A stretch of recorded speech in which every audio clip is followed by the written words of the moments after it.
So, my name is Dan Katz, and I am the head of news for Texas Public Radio. And, when people make fun of those of us in the broadcast news business, they'll say, we'll wish you a good evening and then tell you why it's a bad evening. There's all this, death and disease and divisive politics and global warming and, with a lot of stress in our world, looking at misinformation, looking at the rise of extremism, there's a lot to be stressed out about. But, one thing I have to say is it's pretty amazing that everybody is here right now and that we're a community together and you've all come to support all of us speak and tell our story. So everyone should just give themselves a pat on the back for being here right now. Or an applause. Seriously, it's just just being here is a real thing, and I think just this community, if that's not the light of God, I don't know what is. So thank you for being here. So when Rabbi Talden reached out to me and asked me to give this speech pretty recently, I didn't really know what to say because I'm a journalist and I could never be the story. The journalists are never the story. We have to, find compelling stories from our community to tell, try our best to not let our biases get in the way. And, one of my specialties is in border and immigration reporting, and we have a complex history, to reckon with in South Texas. And I've spent, my life in search of these histories. And, in preparing for this talk, I realized that, I have a history that's worth sharing. And I'm a first-generation American and a grandchild of Holocaust survivors.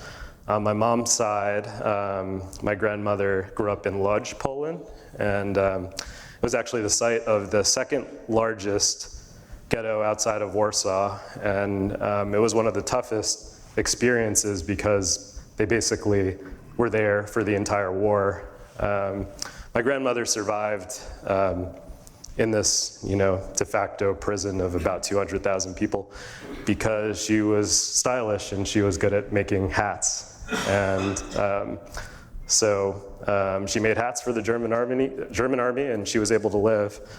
And my grandfather, he served in the Polish army in World War I, but was sent to Auschwitz pretty quickly. And he survived, but his wife and child did not. And when my grandparents met in Łódź in 1952 under the Iron Curtain, they named my mother after the daughter that he had that perished in Auschwitz.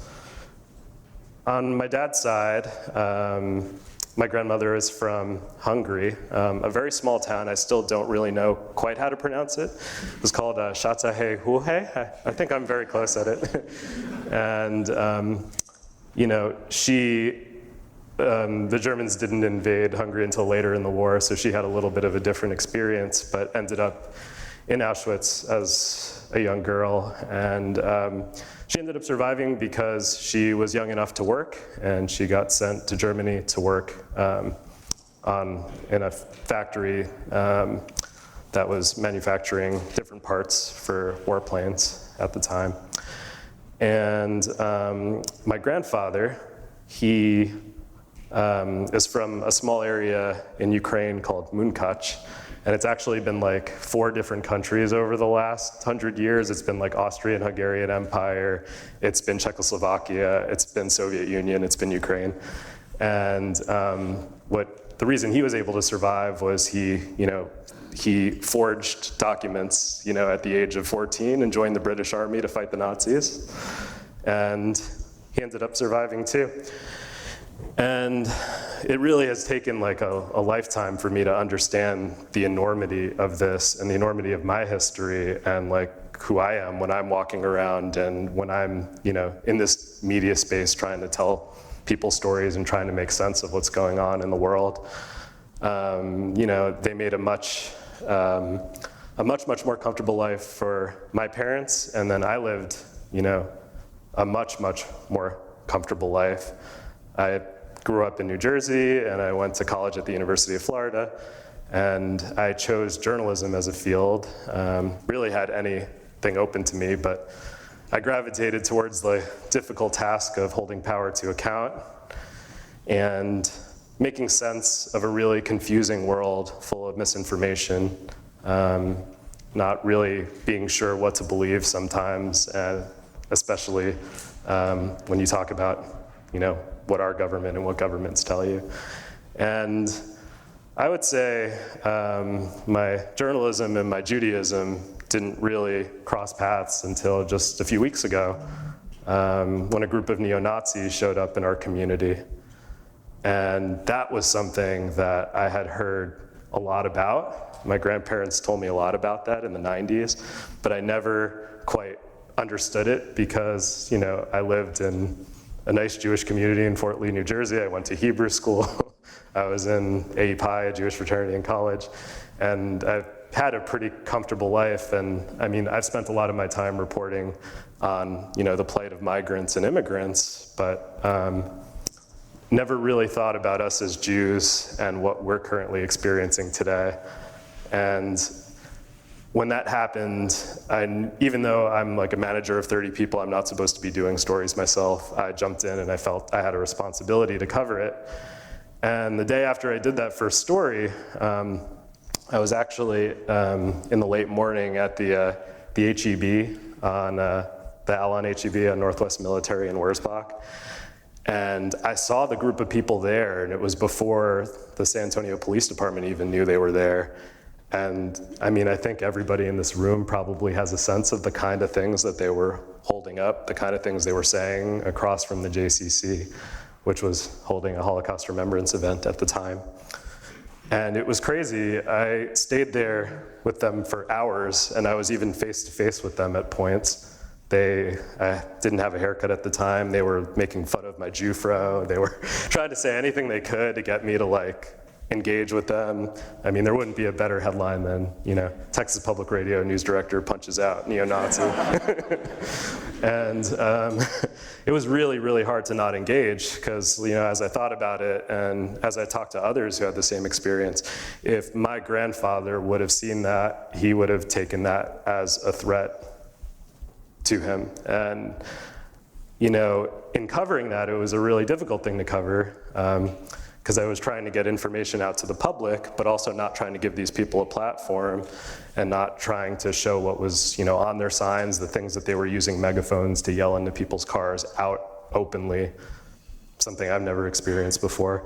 And it turns out that, it's intimidation, but until it actually escalates into violence, the FBI and local police can't really do anything except try to keep the peace. And I'll say it was very impressive to watch SAPD there that day.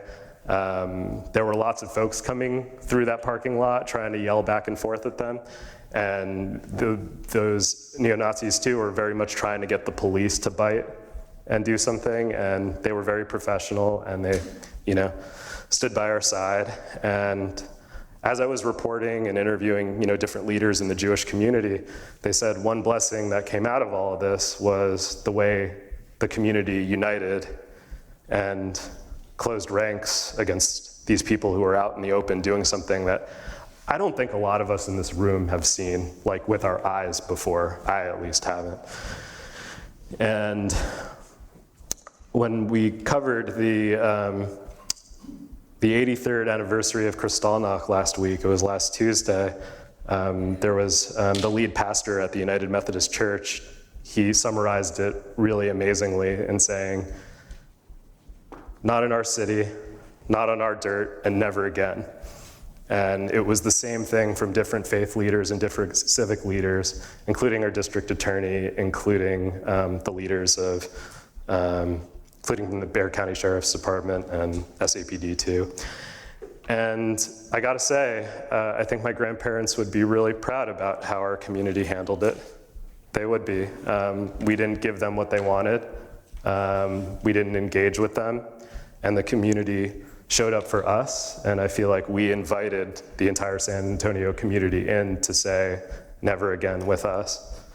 And so, In that moment, I felt like we turned a really tragic, really scary moment in our community's history into a moment of strength, a moment of light, and in the end, what's more Jewish than that? Thank you.